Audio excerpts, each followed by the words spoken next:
Conexión Abierta, ganadora del Martín Fierro Digital 2017 y 2019 como mejor radio nativa digital. Conexión Abierta, nuestra forma de hacer radio. Conexión Abierta presenta Mundo Original. Ni muy bajo ni muy alto. Pero indio, ¿da? Sí, doy. Bueno, a ver, casting indio. 1, 2, 3. Así se expresaba el Indio Solaris, líder del grupo. Entonces, más que lo que yo te pueda prometer ahora, vamos a presentar nuestro dossier, que también son de sueltos periodísticos. La conducción de la periodista Inés Maldonado. Entrevista, amor sin prejuicios, historias de pueblos, actualidad, arte. Mundo Original. Un programa hecho con cable, no sé, con un productor, un locutor, un micrófono, lo decir, con humor, sudor, con pudor, en realidad.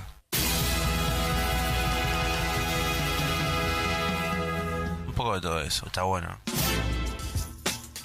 Hola gente, nos volvemos a encontrar en Mundo Original como todos los jueves para tratar temas que realmente nos conmueven. La semana pasada conversamos un poquito sobre Parkinson y les adelanté que íbamos a tener un invitado muy especial. En un ratito se los presento. Y voy a aprovechar la oportunidad para agradecerles a todos su compañía, nuestros oyentes del interior del país. Bienvenidos.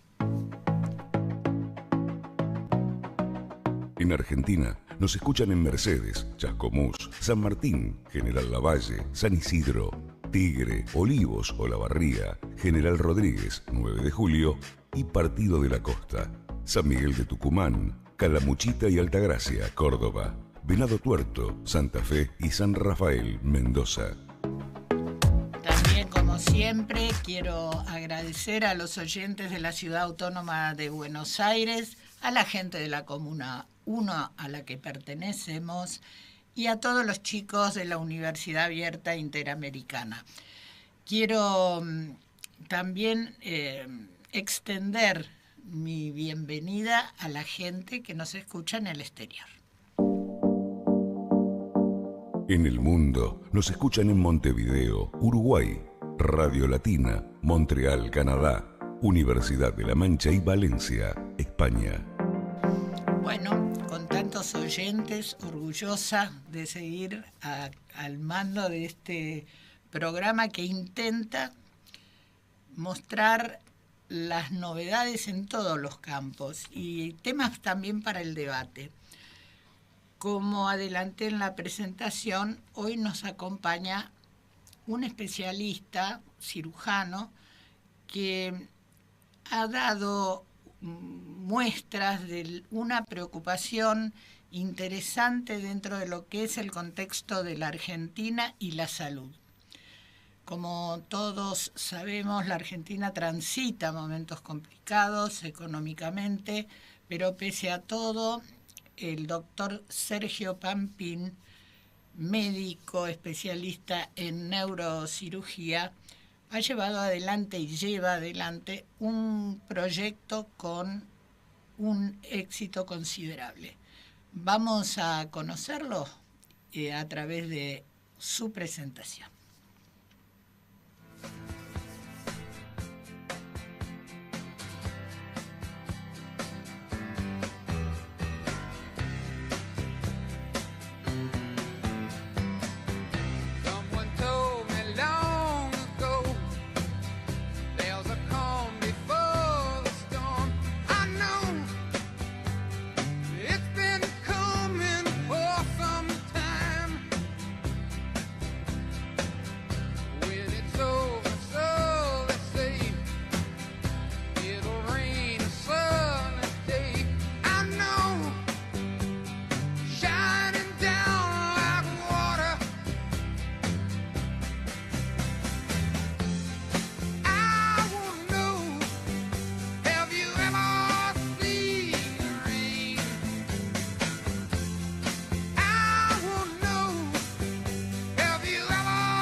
viajas a Mar del Plata o a la costa, tu mejor opción es Ruta Atlántica. Ahora también salidas desde zona norte.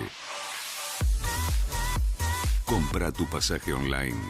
Ingresá a www.rutaatlantica.com. Ruta Atlántica.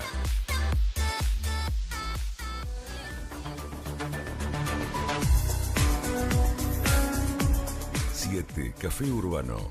Los mejores platos con opciones vegetarianas y light. Rivadavia 1182, entre Cerrito y Libertad. 4381-3873. Seguinos, @7 Café Urbano, en Instagram y Facebook. 7 Café Urbano. Tu desayuno, tu almuerzo y tu break en la ciudad.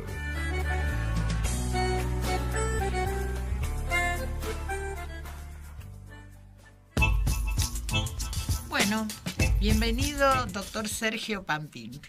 Gracias por acompañarnos. No, el placer es mío, es un honor, Inés, estar acá hoy con vos y tener esta invitación. Para mí es magnífico poder estar enfrente tuyo esta tarde. Gracias a vos, porque realmente te empecé a seguir hace un tiempito y me resultó muy interesante la manera en que comunicás una enfermedad que tiene su fantasma en la población y por otro lado el esfuerzo que has hecho en organizar un sistema de salud al que puedan acceder las personas en general.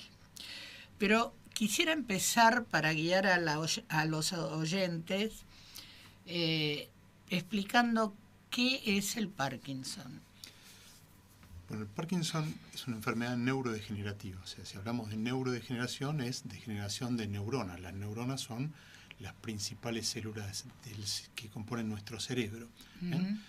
Crónica, o sea que es a lo largo del tiempo, y progresiva, o sea que va progresando. ¿Bien? Que se caracteriza por una tríada sintomática que es la rigidez, el temblor y la bradicinesia, o sea, la lentitud de movimiento. ¿Bien? Y esto se da por el déficit de un neurotransmisor. Un neurotransmisor es una sustancia química que libera la neurona, que permite a esa neurona conectarse con otra neurona, que se llama dopamina.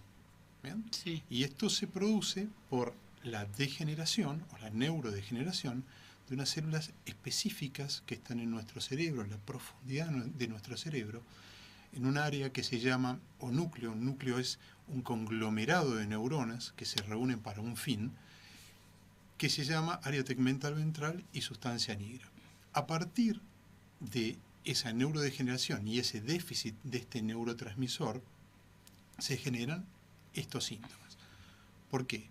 Porque la dopamina tiene muchas funciones a nivel de nuestro organismo, pero una de las principales funciones que tiene es actuar a nivel de un sistema que controla nuestro movimiento, que secuencia nuestro movimiento. O sea, el movimiento no es un continuo.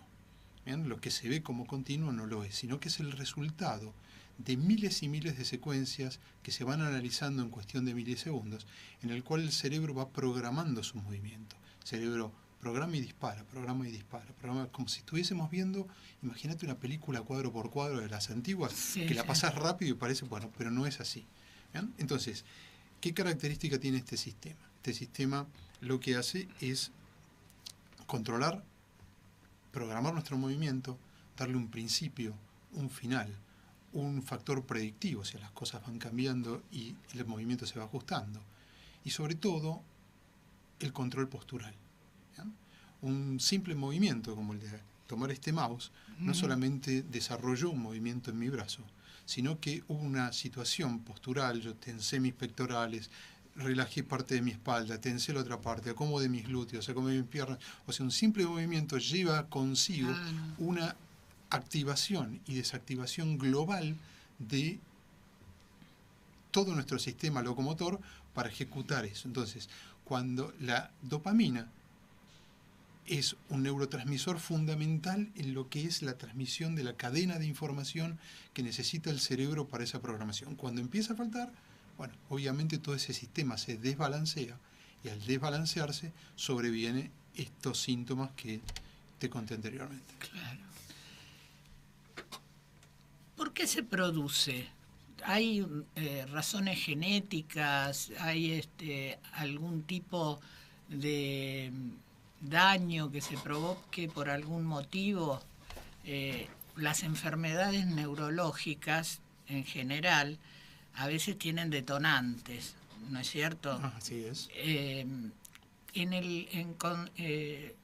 el tema del Parkinson, ¿existe la posibilidad de que haya algo exterior que lo provoque o algo genético que predisponga?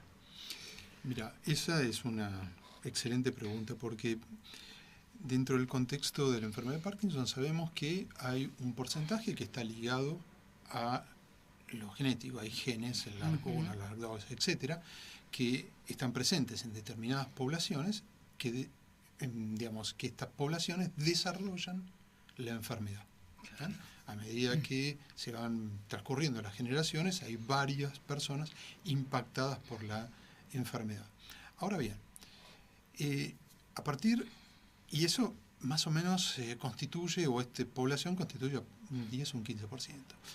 Ahora bien, con las nuevas técnicas de secuenciación del ADN, y esto es necesario explicarlo, o sea, el ADN antes no lo podíamos leer. El ADN es la información genética que está dentro de cada una de nuestras millones de células que dicen que vos sos vos y yo soy yo. Claro. ¿Bien? Y esto era como, imagínate, si vos tuvieses un diario, agarrás y lo haces un bollo, ¿no? Es un bollo de información en el cual lo dábamos vuelta y decías, bueno, vemos una figurita por acá y vamos leyéndolo como más o menos podíamos. Ojo, esto es un explicativo, ¿no? Pero está muy claro, sí. Pero ahora las técnicas de secuenciación, ¿qué hicieron? Plancharon el ADN y vemos todas las hojas del diario. El problema es que está la cantidad de información que todavía no sabemos leerla bien. Sí. Entonces, ¿qué es lo que pasa? Que vemos pacientes que tienen determinadas secuencias genéticas que se repiten en la enfermedad y que pueden ser factibles, que desarrollan enfermedad, y hay personas normales que no desarrollan la enfermedad que tienen la misma secuencia. Entonces, ¿qué es lo que puede llegar a estar pasando? Claro. ¿O qué dispara la enfermedad?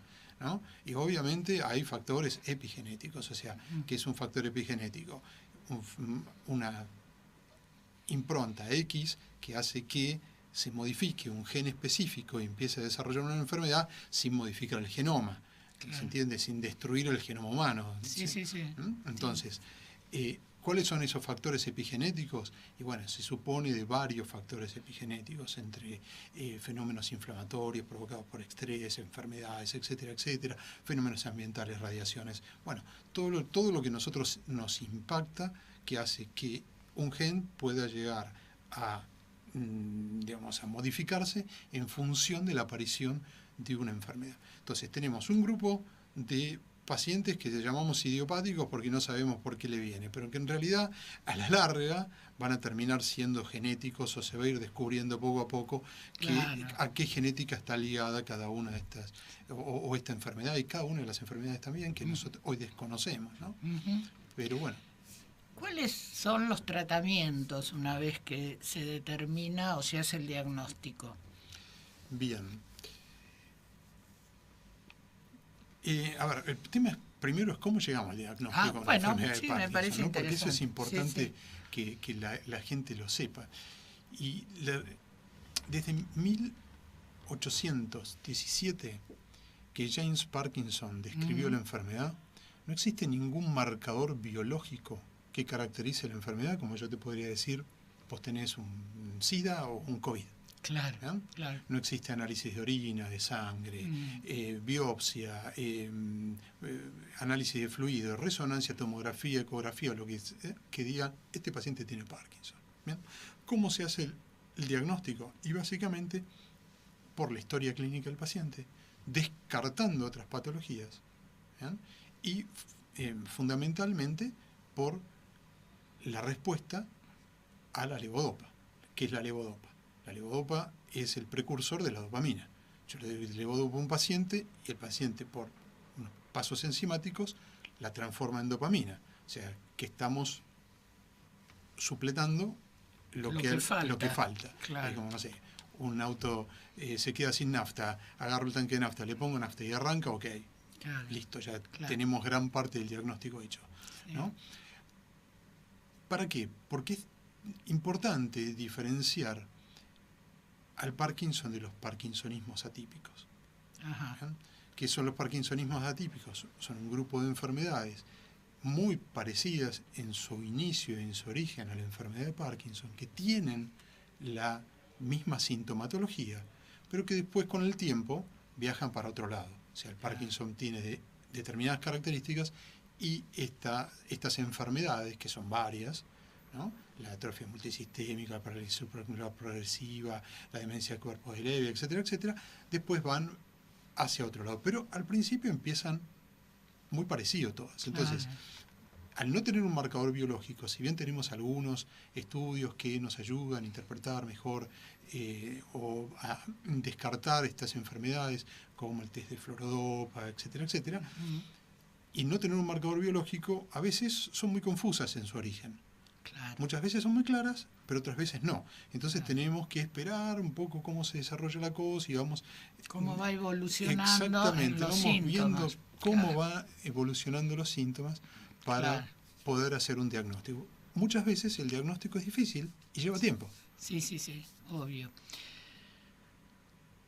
Y me preguntabas cuál era el tratamiento. Claro, entonces, me quedé pensando que bueno, pero era importante por ahí decir, bueno, así la diagnosticamos y cómo la tratamos. La tratamos hoy por hoy y hasta ahora el tratamiento es farmacológico. Claro. Bien, existen varios tipos de fármacos, de los cuales el fármaco base es la levodopa. La levodopa, que fue descubierta por Dorkevitz en 1960, sigue siendo hasta hoy el gold standard del tratamiento de la enfermedad de Parkinson. Sí. Hay otros fármacos, sí, hay otros fármacos que se han desarrollado, como los agonistas dopaminérgicos, son varios, que lo que hacen es potenciar la acción de la dopamina, pero no hay, de la levodopa, pero no hay, hoy por hoy, fármaco que reemplace a la levodopa.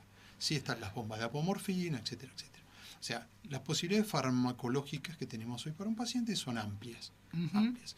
El tema es que hay un 10, 15, 20%, según las poblaciones de pacientes, que a la larga presentan refractariedad. ¿Qué quiere decir esto? Que no responden adecuadamente al tratamiento farmacológico. Claro. Entonces es ahí que donde la cirugía tiene su lugar, que es lo que yo hago.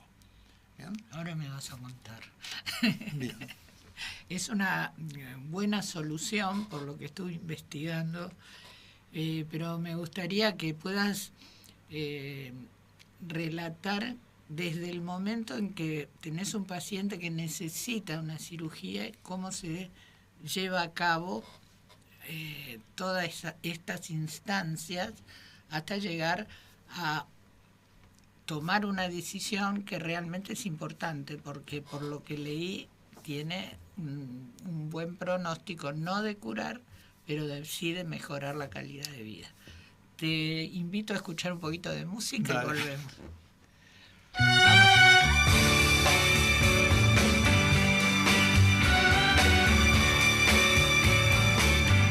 Hey little girl, I'm in a whirl. I've been a bad, bad boy. I'm on my knees, forgive me please. I've been a bad, bad boy. I'm not the man you think I am. I give you warning. You wake up and find me gone some sunny morning. Things that I said run through my head. I've been a bad, bad boy. My past is black, I'm coming back. I've been a bad, bad boy. In my time I've done a lot of things I'd better not remember. But you see such a change in me, I'm making you forget your resolution to run and hide from this confusion. You got to face it, I'm a loser. I'm just a clown when I'm down, and while you sleep, I softly weep. I've been a bad, bad boy. Here come the night, we'll be alright. I've been a bad, bad boy. Just hold my hand, I'll take you where the sun and moon are always shining. One fine day, you're gonna turn to me and see a silver lining. Yeah, I've been a bad, bad boy. I've been a bad, bad boy.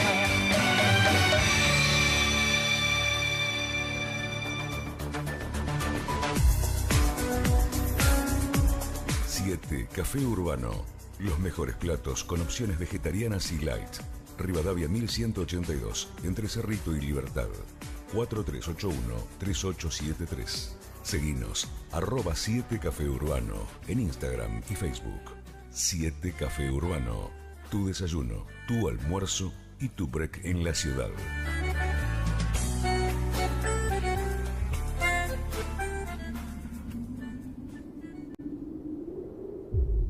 ¿Viajas a Mar del Plata o a la costa? Tu mejor opción es Ruta Atlántica. Ahora también salidas desde zona norte. Compra tu pasaje online. Ingresá a www.rutaatlantica.com. Ruta Atlántica.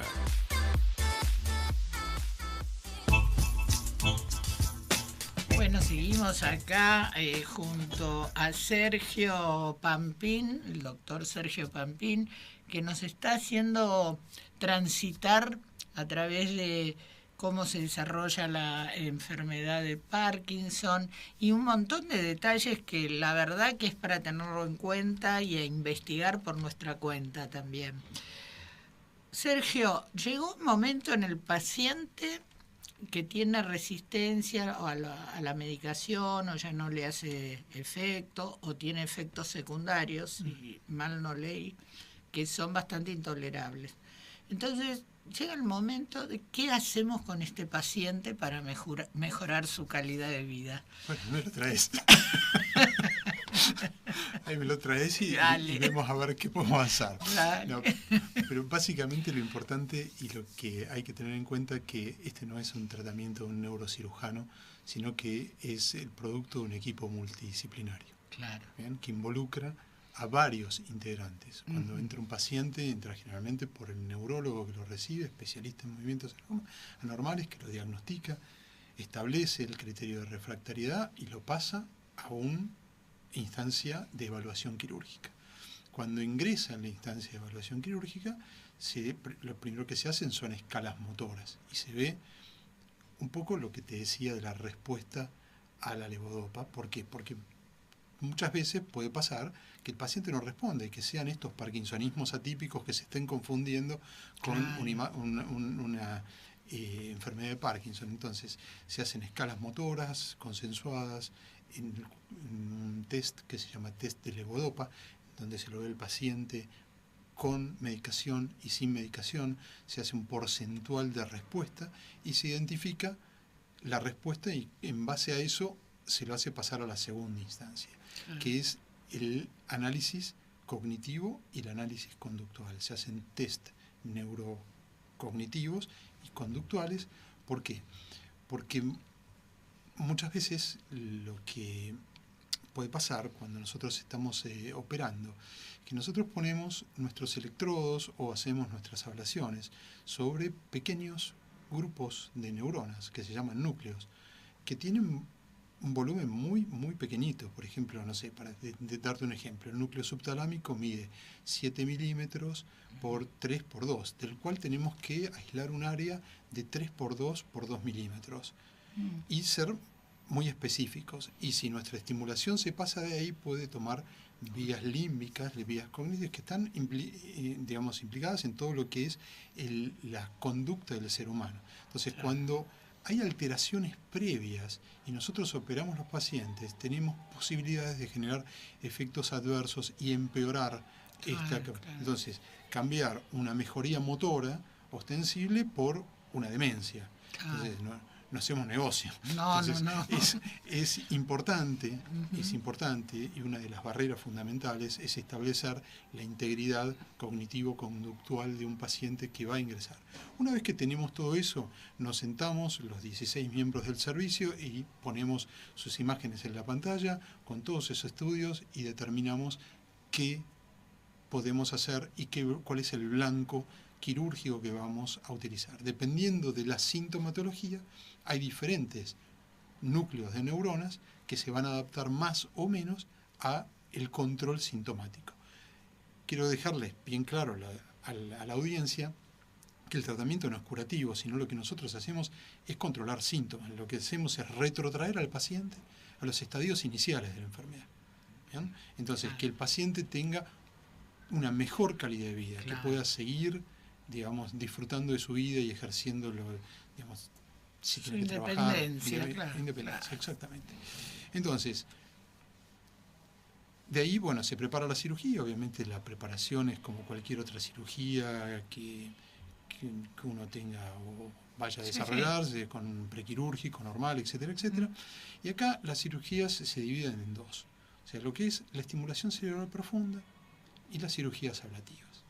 La estimulación cerebral profunda, o conocida como Deep Brain Stimulation, es un dispositivo que son 2 electrodos que se colocan a ambos lados del cerebro. Los electrodos en su punta son cuadri u octopolares y esos polos son los que van a dar la estimulación, que está generada por una batería, un generador de impulsos que se implanta en el tórax y va conectado todo por dentro de la piel con un cable conector. El generador emite un impulso a determinada frecuencia, a determinado ancho de pulso, a determinado voltaje, que viaja por el cable conector y en la punta del electrodo, en el electrodo que nosotros elijamos, se establece un campo eléctrico. Ese campo eléctrico lo que hace es tratar las neuronas que están implicadas en la aparición de los síntomas. ¿Esto queda permanente? Permanente, lo lleva de por vida. Este equipo tiene múltiples combinaciones y es adaptable, o sea, a medida que avanza la enfermedad y necesita mayor o menor estimulación o activar otros focos del electrodo, uno va jugando con todos los parámetros, que son múltiples, hasta 16.000 combinaciones diferentes, para poder darle al paciente, optimizar la estimulación para poder darle la mejor calidad de vida. ¿Bien? Eso es lo que es la estimulación cerebral profunda. Es eléctrico. Después tenemos la otra opción, que son las opciones ablativas. Dentro de las opciones ablativas está la termolesión por radiofrecuencia, en el cual no se deja ningún equipo implantado, se baja un electrodo que tiene en la punta un tip activo, en el cual por un impulso de radiofrecuencia que se emite desde un aparato de emisor de radiofrecuencia, en el cual se programa la calidad, la cantidad y el volumen que nosotros queremos activar, se activa, se apunta el electrodo y lo que se genera es una termoablación. Se genera un campo calórico por radiofrecuencia que lo que hace es ablacionar a las neuronas que están... Exactamente, lo mismo que se hace cuando uno ablaciona un corazón en una arritmia, en una taquicardia, etcétera, etcétera. Es una termoablación. ¿Todos estos tratamientos se hacen con el paciente despierto? Todos con el paciente despierto. Y te cuento el último porque es lo más lindo y la frutilla del postre, que ahora lo trajimos a la Argentina y lo tiene la fundación por la cual yo trabajo, la Fundación CENIT, que es el ultrasonido focalizado de alta intensidad, conocido como HIFU, High Intensity Frequency Ultrasound. ¿De qué se trata esto? Es un aparato que tiene 1024 fuentes de eco que convergen en un punto. ¿Qué pasa cuando 1024 fuentes de eco convergen en un punto? Generan un campo calórico igual al de la radiofrecuencia. Entonces generamos, por intermedio de una consola que estamos operando en un resonador, en el mismo resonador, un volumen de activación que hace que se genere un campo calórico que inhibe y trata las neuronas. ¿Cuál es la ventaja? Que no tenemos que tocar al paciente. Estamos operando virtualmente. No hay incisiones, no hay sangre, no hay nada. ¿No afecta otras neuronas, por ejemplo? No, porque es muy puntual. Y el hecho de tener 1024 fuentes hace que cada fuente per se es inocua, pero cuando llegan al punto logra el objetivo y el tratamiento. Es el mismo criterio que la radioterapia, por ejemplo, la radiocirugía. Son fuentes individuales que cada una por sí misma no produce daño, pero cuando vos las juntás todo en un punto te genera un efecto mayúsculo. Esto es lo mismo. Y la ventaja que tiene es que ya ni siquiera tocamos al paciente para operarlo, lo operamos virtualmente. ¿Y los resultados? Los resultados realmente son muy buenos, son comparables en todas las terapias. Lo bueno es disponer de todo el arsenal terapéutico para poder ofrecerle al paciente cuál es la mejor opción para él, porque no todas las terapias se adaptan a los pacientes. O sea, hay terapias que son superadoras para determinados síntomas, a otras, entonces utilizamos esta y no esta. Cuanto más opciones tenemos, redunda en una mayor calidad de atención. Claro. ¿Cómo trajiste este sistema al Posadas? Creo que vos organizaste, ¿no? El cuerpo... No el HIFU. Digamos... A ver, te cuento un poco mi historia. Yo hice mi residencia en el Posadas, 2 años de jefatura, en el año 97 me fui a Francia, volví finalmente al país después de estar muchos años afuera en el 2005, y cuando llegué trabajaba en el privado y yo veía que obviamente para hacer esta cirugía necesitas un gran nivel de equipamiento, que el público era imposible. Aparte, imagínate que estos dispositivos que te estoy hablando de implantes son dispositivos muy caros, que salen aproximadamente $30.000-$35.000 por estas latitudes, ¿no? Entonces, era muy difícil pretender instalar un proyecto económicamente sustentable en el contexto de un hospital público o de una salud pública. ¿Bien?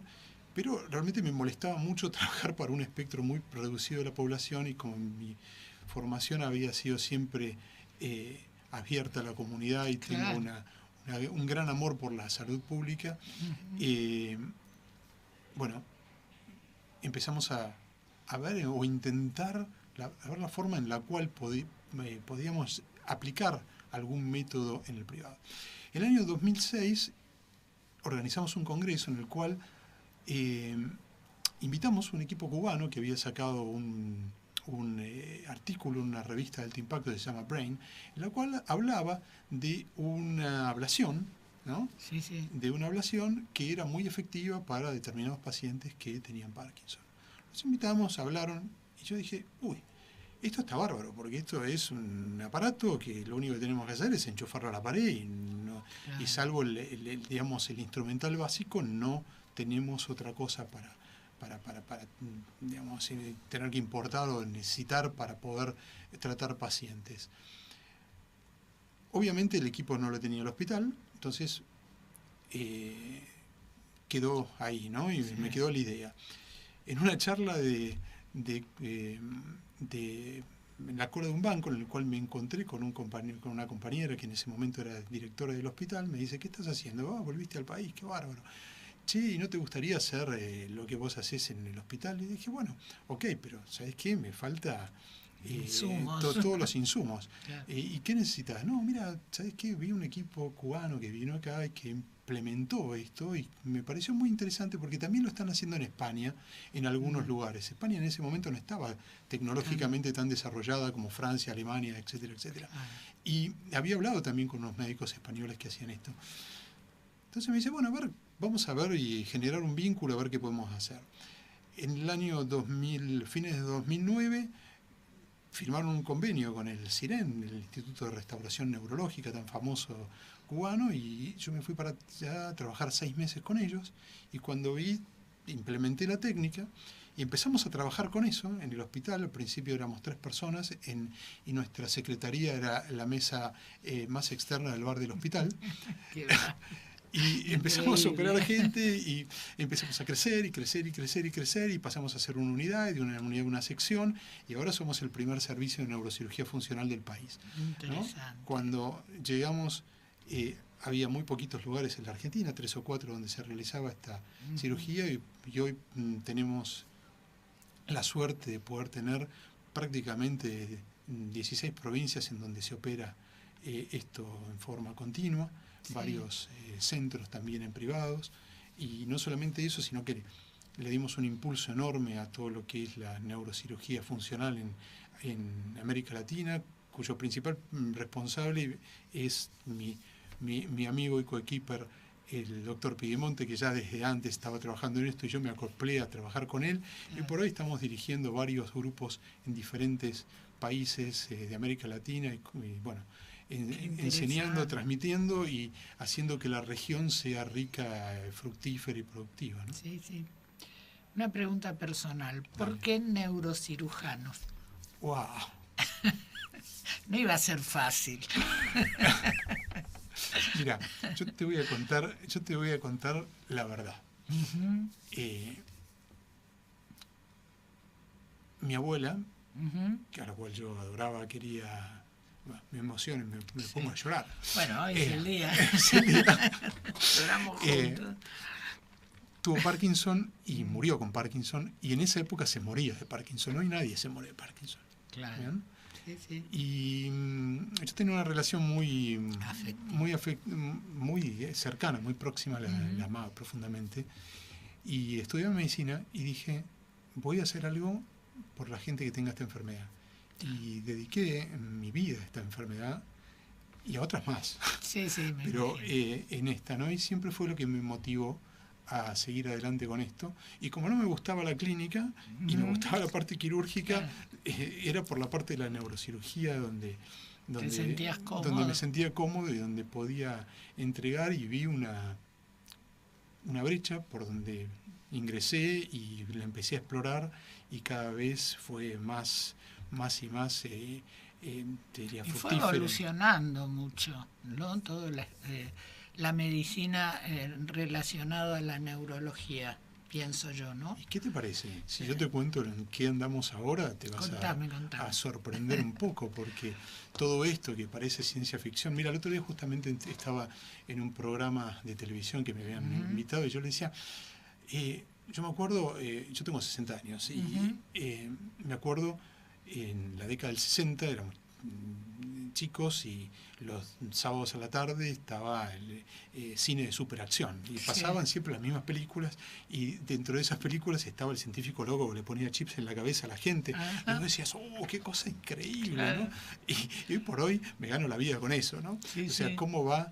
y ya 20 años después de eso ya se desarrolló todo lo que es los implantes profundos, cuando en los primeros años de la década del 90 empezaron los primeros implantes cerebrales. O sea, eso me detonó la cabeza, y yo ya en el 97 estaba en Francia aprendiendo eso, porque era el lugar para aprenderlo. Claro. Antes esto acá no se conocía, o se hacía muy a cuentagotas en lugares muy específicos, con personas que, bueno, eran muy pocos los que lo hacían. Y esto se fue desarrollando y fue evolucionando. Vino todo lo que es lo ablativo primero, después vino todo lo eléctrico, y ahora se están pasando 2 instancias superadoras, ¿no? O sea, por un lado tenés todo lo que es implante cerebral en otro tipo de, como podríamos hablar de Elon Musk, Neuralink, y si querés de eso hacemos un capítulo aparte y charlamos como 1 hora. Pero hoy por hoy hay tecnologías que se van desarrollando que son increíbles, es ciencia ficción absoluta. O sea, la primera es una de las tecnologías que más nos ha ayudado a comprender cómo funciona el cerebro. O sea, en el año 2010, en la revista Cell se publica un artículo sobre lo que es la optogenética. ¿Y qué es la optogenética? ¿Qué es? A ver, imagínate un algo unicelular, ¿bien?, que reacciona a la luz. Vos le pones un espectro lumínico, va para un lado, le pones un espectro lumínico, va para el otro. ¿Bien? Es lo más primitivo que hay. Le pones un espectro, va para allá o para allá. Ahora bien, esa alguita reacciona de esta forma porque tiene unos canales que se llaman canales de rodopsina. A la gente no le importa qué es esto, pero son canales de rodopsina. ¿Cuál es la característica de estos canales de rodopsina? Que funcionan igual a los canales que tiene la neurona por la cual transmite el impulso nervioso. ¿Bien? Sí, sí. Entonces, ¿qué es lo que se hizo? Se sacó el gen promotor de estas alguitas y se los inyecta a las neuronas. Entonces, vos tenés una neurona ahora que tiene un canal de rodopsina. Entonces, yo le pongo la luz, una fibra óptica a la neurona y la activo o le pongo el espectro lumínico, ¿lo puedo activar o desactivar? Sí, sí. ¿Puedo inhibirla o puedo estimularla? Bueno, y vos imaginate lo que es. Sacás el gen promotor, o sea, la genética de una alguita, Sí. la pones en un cerebro y posteriormente le pones una fibra óptica. Y la activás o desactivás y obtenés los mismos beneficios. Bueno, esto permitió un avance enorme en el conocimiento porque pudimos tener implantados muchísimos animales y ver cómo respondían, y esto hizo que la neurociencia evolucione en los últimos 15 años de una forma monumental. ¿Bien? Sí. El primer paciente con un equipo de este tipo se va a implantar este año. Ajá. Y bueno, después veremos qué resultado tiene. Claro. Pero es ciencia ficción absoluta. Sí, sí, no, realmente yo no entiendo mucho, pero estuve leyendo algunos artículos este último tiempo y a mí eso que vos decís es de ciencia ficción. Son cosas que nosotros vivíamos o soñábamos de chicos o nos resultaba interesante y hoy verlo en la práctica. Con Elon Musk fue, por ejemplo, a mí me sorprendió tremendamente, porque encima la idea que uno tiene, la concepción del cerebro de que se puede destruir de nada, implantar cosas, manipularlo, me parece una cosa muy fuerte. Pero siempre estoy a favor de los avances, no me asusta, no me parece... No creo tanto en el debate ético, creo que la sociedad se va regulando. Siempre pongo de ejemplo acá cuando me tocan estos temas el caso de la primer bebé de probeta, que fue un debate mundial y se convirtió en algo tan común para poder tener un bebé programado en los casos que no se podían. Sí. No sé si la ética tiene que ver, pero... me parece que ningún científico trata de trazar un camino nuevo si no es para ayudar a la humanidad. No sé si soy clara.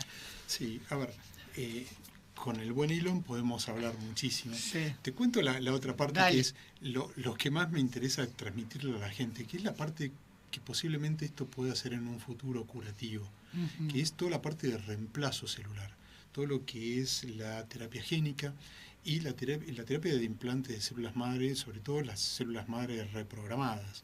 ¿Bien? ¿Qué es esto? A ver, implantes de células madre a nivel cerebral, tenemos experiencia desde, no sé, desde la década del 60, si vos querés. Sí, lo que pasa es que, bueno, los primeros implantes que dieron algo de resultado fueron a partir en el Instituto Karolinska con el profesor Björklund, a partir del año 90, en el cual tomaba una pequeña parte del mesencéfalo, que es una parte muy, muy específica de un embrión de 14 semanas, ¿no? Un embrión humano, lo producía, lo filizaba, etcétera, etcétera, y después lo implantaba. ¿Bien? Y tuvo algún resultado. Es más, 10 años después hubo pacientes que todavía tenían activo el implante. El problema de ese implante eran dos cosas. Primero, que necesitábamos 14 fetos para poder implantar a una persona, o sea que eso era inviable. Y segundo, que hay algo que se llama HLA, que es la histocompatibilidad.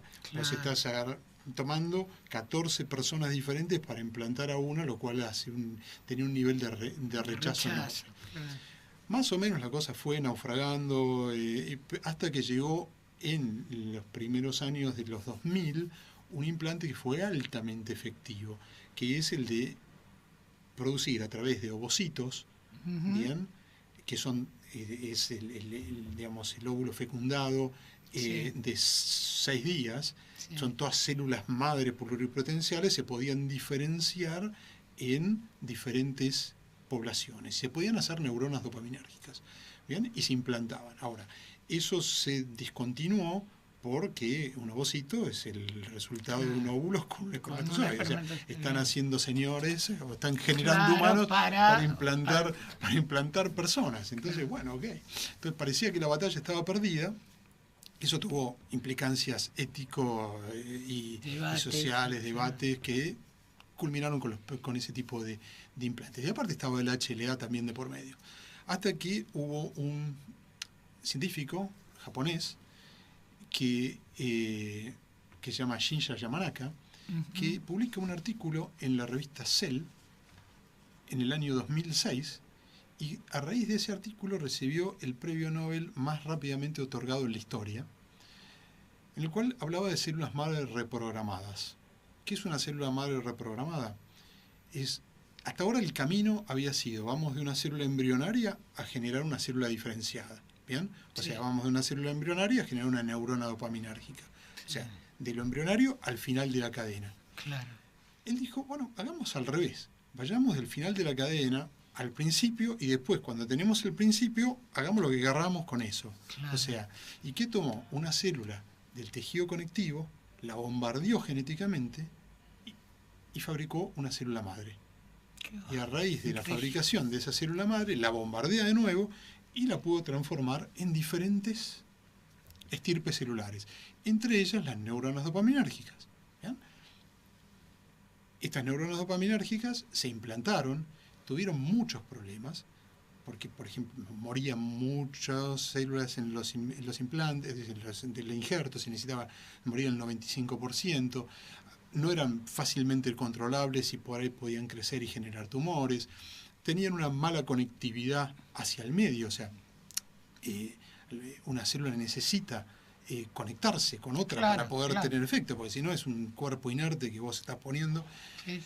Hasta que se logró, después de muchos años, tener una célula más o menos estable, y ahora recién se están empezando a leer los primeros trials, o el primer trial que está cursando en Kioto sobre esto, sobre este tipo de implante. Lo bueno y lo que hay que llevarle a la gente es que esto ya es curativo, o sea, estamos reemplazando células muertas por células nuevas, ¿no? Pero bueno.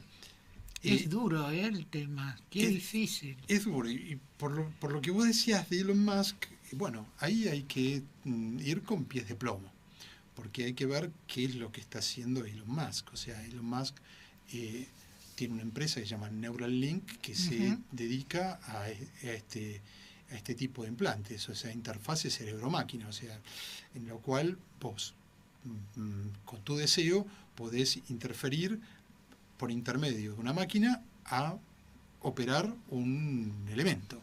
Claro. Él irrumpe con esta información y no fue bien recibida. ¿Por qué? Porque lo hizo de una forma no muy neurocientífica, si vos querés. Él maneja los medios y se comunicó más que nada por digamos, en redes sociales, y no por publicaciones científicas. Y aparte, lo que él hizo, daría mucho para hablar y muy largo, pero lo que él hizo básicamente, un poco como que ya estaba hecho. ¿No? Ya estaba hecho anteriormente, o sea, las interfaces cerebro-máquina, es más, hay empresas en Estados Unidos que se dedican a esto, Synchron, como se llama, BrainGate, son empresas muy anteriores a Neuralink que se dedicaron a las interfaces cerebro-máquina, pero lo que él hace, y que es increíble, y que es lo épico de todo esto, y lo que uno se saca al sombrero y dice, por ahí no es una tecnología para hoy, pero es para un futuro, es básicamente generar un electrodo, ¿no?, que mide 20 micrones.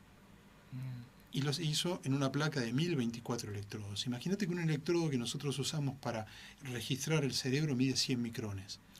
Y con eso podemos registrar una pequeña parte de neuronas. Él la redujo al mínimo. ¿Por qué? En 1 milímetro cúbico de cerebro tenés 30.000 neuronas. 1 milímetro cúbico. Un cubito de 1 milímetro por 1 milímetro por 1 milímetro. Si yo tengo que reproducir un movimiento, cuanto más neuronas tengo sensadas, más especificidad va a tener mi movimiento. Claro. Pero ¿cómo haces para poner 30.000 electrodos en 1 milímetro cúbico? Imposible. Entonces, cuanto más chicos sean los electrodos, más específica va a ser la información.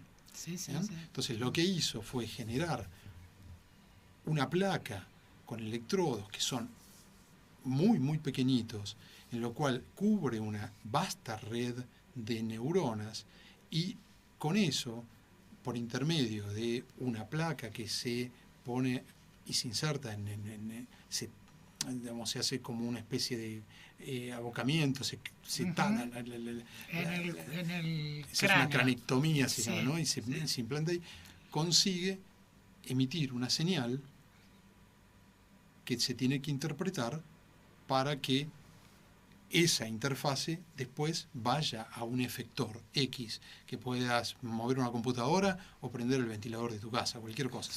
Pero, digamos, lo que está en este momento, porque la gente cree que hay un señor en su casa que está con la mente prendiendo la televisión. No, es mentira. Claro. O sea, eso es lo que se vendió como información. No, recién se está interpretando las señales que está emitiendo ese cerebro para poder en un futuro darle, obviamente, funcionalidad a ese implante. Ahora, si uno lo ve con vistas a futuro, claro, puede lograr un desarrollo extraordinario. Es un desarrollo extraordinario. Es tan extraordinario que ahí va el límite de lo ético, porque todas las capacidades cerebrales pueden potenciarse en función a la estimulación. Y nosotros lo estamos viendo con nuestros propios implantes. Cuando uno implanta un cerebro con Alzheimer, ¿no? Ahora están terminando los últimos trials de estudio de memoria, de deterioro de memoria en cerebros con Alzheimer, la estimulación de una parte de nuestro sistema de la memoria genera un retardo de la aparición de los síntomas deleterios de la enfermedad. Claro. Entonces los pacientes con Alzheimer están teniendo mejor evolución. ¿En función a qué? A que hay zonas de la memoria, de almacenamiento de memoria, que se vuelven mucho más activas y se potencian más. Entonces el deterioro es mucho más lento. Entonces la pregunta es, ¿puede uno ser más inteligente? Y obviamente que uno puede ser más inteligente. Claro. A medida que uno... Y ahí está el límite de lo ético, ¿bien? Porque hay cosas que no se ponen en tela de juicio. Por ejemplo, que una persona pueda cambiar su fisionomía en función a verse más bella. Y cosas que entran sí en tela de juicio. ¿Por qué? Porque imagínate vos la siguiente... es como una generación de elegidos, digamos. Claro, pero aparte toda esta tecnología es altamente costosa y no excede toda la población. En la Argentina tenemos la suerte de que estos equipos que te digo, prácticamente el 100% de la población los puede tener, pero en América Latina solamente el 4% lo puede tener.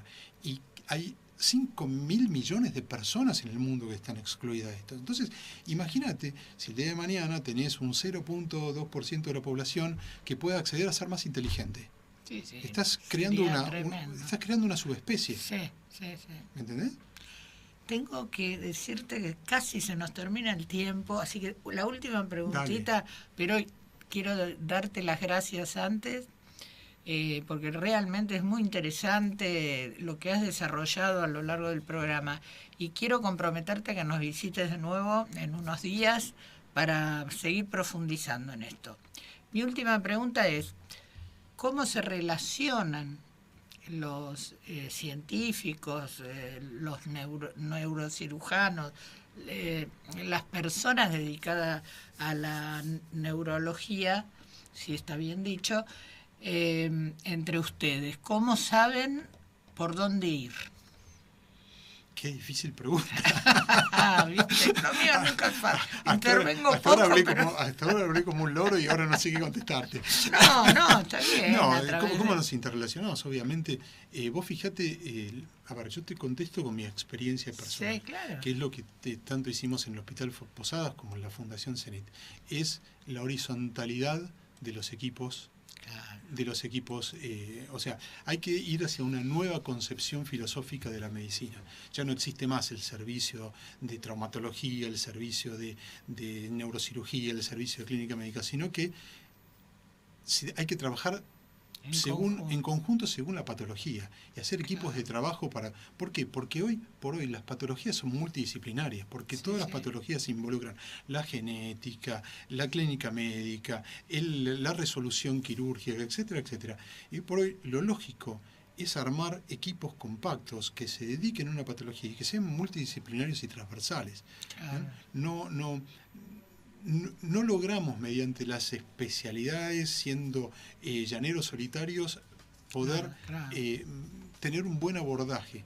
Entonces, cuando uno planifica y plantea hacer una unidad para tratar movimientos anormales, epilepsia, que es lo que nosotros hacemos, hacer cirugía de trastornos psiquiátricos, etcétera, etcétera, lo que tenemos son neuropsiquiatras, neuropsicólogos, neurólogos especializados, neurocirujanos, bioingenieros. O sea, yo me meto al quirófano con un bioingeniero que me está leyendo y programando y leyendo los registros neuronales, neurofisiólogos. O sea, es una banda de gente que se reúne para tratar un paciente con Parkinson, o pacientes con Parkinson, o con alteraciones, la que vos quieras. Y así hay que trabajar en todas las especialidades. O sea, abandonar esos esquemas rígidos y ser esquemas flexibles, horizontales. Sí. Muchas gracias, Sergio. Me encantó esta nota. He escuchado como público más que periodista, y quiero, como te dije, comprometerte a que nos vuelvas a visitar, ya para a lo mejor analizar cómo se hace una operación con imágenes. ¿Te parece? Mira, yo antes que nada quiero agradecerte. Fue un placer, un honor, y decirte que gracias a vos y a todos los periodistas que nos dan estos espacios, nosotros podemos difundir y llegarle a la gente y transmitirle que consulten, que hay soluciones, que pueden acceder a tratamientos que por ahí sabían no sabían o que no tenían presentes que existían, y difundir lo que nosotros amamos. Así que, para lo que necesites, acá voy a estar. Gracias, Sergio. Me despido, gente. Gracias, Tere Mármol. Y nos vemos con un nuevo tema en poquitos días.